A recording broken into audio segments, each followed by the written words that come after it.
Hi and welcome to Online Appliance Tech. Today we're going to go over the 2019 GE Profile refrigerator. In this video we're going to show you how to diagnose the problem, how to test, and how to pull up error codes, so this way you'll know exactly how to fix it correctly the first time. So hold these three buttons down at the same time, then 00 will appear at the top screen. So now we're in a diagnostic mode. So we're going to select a test by pressing the up arrow. As you can see here, we're just going to press up, and later on in the video I'll have you a list so you'll know exactly which number does which test, if that makes sense. So we'll hit autofill to start, and this is the test mode, 24 for the thermistor test. We'll hit autofill to exit, and then we'll go up 1, autofill to start. So if you have these two lines, that means basically this doesn't apply to this fridge. We'll go up one more time, hit the autofill. This is test 26, evaporated thermistor, and let me see, we'll autofill, go back out, and as you can see all these weird numbers that pop up when you hit it, that's basically the temperature. Like I said, later on in the video we'll go thoroughly through everything, so this is basically just to show you how to use the panel. As you can see here, you have random numbers popping up, and later on in the video I'll explain to you exactly what that means. So this is test 48, the freezer fan test. And so basically the next step is the most important. We're going to pull up any error codes. That way we can kind of figure out what's going on with your fridge. And then after that, we can pull up the list of error codes and then go to service test mode to see exactly if the part is a faulty part or not. So this next section is very important. We're going to pull up the error codes. This would be the first thing I would do if I went to a home to diagnose a problem. That way I can figure out exactly what's going on with the unit. So hold these three buttons down to activate the diagnostic mode. As you can see here, 00 is pulling up error codes. Let's get started. Fault codes can be retrieved through service mode test 00. Enter service mode by pressing and holding water, autofill, and ice buttons simultaneously for 3 seconds. The display will show 00 in the temperature display. All the components will turn off. The three-way valve will go to home position and the damper will close. Once at 00, press any key except the temperature adjustment buttons to run test. In test 00, the information will scroll in the 2-digit display. Read will be displayed when test 00 has been successfully entered. When a fault code has been saved, F will be displayed first, then the fault code number. O is displayed, then how many times the fault occurred, and finally D, then the number of days the fault last occurred. Use the up and down arrows to scroll through additional faults. A two-tone sound is audible when the final fault code is displayed. Exit test 00 by pressing any button other than the up and down arrows. Service mode test 01 will clear all faults. Run test 16 to exit service mode and normal operation will resume. If no further tests are performed within 15 minutes, service mode will service and normal operation will resume. Okay, at this point if you have any error codes, let's go over the error code list, which is very important. As you can see here, we got the thermistors. This is a list of the thermistors. So say if you have an error code saying that the thermistor is not reading correctly, these are the temperatures that should be kind of in your departments, and this is where the thermistor is for the fresh food if you need to find it. This is for the freezer evaporator thermistor. Let me see, this is the middle drawer thermistor, the deli I guess you would call it. Ice maker thermistor, say if you had an ice maker error code. But just because you get a error, say a thermistor error, doesn't mean that the thermistor is your problem. It could be a defrost problem, a fan problem, or so forth. So this is a great part in the next session. We'll be able to activate tests to make sure each component is working.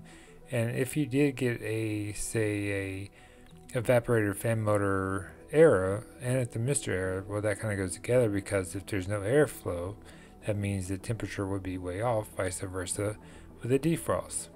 So if we keep on scrolling down, we can just see the sections of different error codes. So if you don't see your error, just keep on going down until you find which error you have. Like they have the ice maker here, which is a great one. If you had a ice maker error, then you can test the ice maker fan or the freezer defrost or so forth. So this is the service test modes I was talking about. This way you can activate each component to see if it's a faulty part or not, which is fairly good. It's basically step 3 of what I would do if I was at a job. So they have these are the most popular ones I would use. So this is a defrost test. So say if I had a thermistor that says, hey, I'm a little too warm. If I run this test and my defrost does not work, obviously I have a mainboard or a defrost problem. And then later down the list, you can actually activate the freezer by itself and fresh food. So what I'm really getting at is, pull up the error code, and then once you get your error code, pull up your error, and then find whatever that error code means and test that component. And that way you can see if the component is actually turning on or not. So here's some more thermistor tests with the fresh food and so forth. So say if it reads on your display 1027, that means it's 10 degrees, 10.27 degrees. Or if it reads 300 or minus 41, that indicates it's open or shorted, or nothing is present, which means it's bad. So you're probably wondering, how do you test a thermistor without a multimeter? Well, the only way I would do this is, say if you put this in a thermistor test for the freezer and it says it's supposed to be 5 degrees, but you open the door, it's 80 degrees or 60 degrees. So obviously that means you have a bad thermistor or you have a bad main control board. So like I stated earlier, this is a good way to test any error codes that you pull from the beginning. As you can see, they basically have everything here hand wrapped for you. So say if you had a thermistor that said, hey, the freezer is 60 degrees. So obviously and you open the door, it feels like 60. Well, that indicates that you have a defrost problem or a fan problem. So in this section, you can actually test the fans to make sure they work. And usually when you have a defrost problem, you'll see a film or a layer of ice behind the back cover or on the back wall of the unit itself on the inside of the freezer of fresh food. So if you keep on showing down, you have the refrigerator defrost test. That's the test just for the refrigerator. Alright, there. And then I'll just basically turn it on. You can hear the crack sometimes if you have a big defrost problem. You have the ice maker test. So say if your ice maker is not cold enough, it could be due to a fan and your thermistor should be off, because the ice stream, if you look at the chart at the beginning, it will tell you exactly where it should be. So if you put those with the thermistor test, you should be fine. So here's some other tests. Ice maker test for the water. This basically just will inject the water to the ice maker, so you cannot have ice sometimes just because the valve's not shooting up the water. So if you're not getting up the water once you activate this test mode, that means you probably have a bad valve. Here you have some door heater tests, just some random tests that obviously you can use very well if you know exactly what you're looking for, your problem. Down here at the bottom we have some defrost heater tests with feedback, which is pretty amazing. You can run these tests and you'll get like a temperature feedback. So if you put the heater into test and the temperature rises, saying it'll show the temperature on the display, well, obviously that means your heater is working. But if it's not working, that means you either have a bad heater or a main control board problem. So yes, this is test 93 and 94.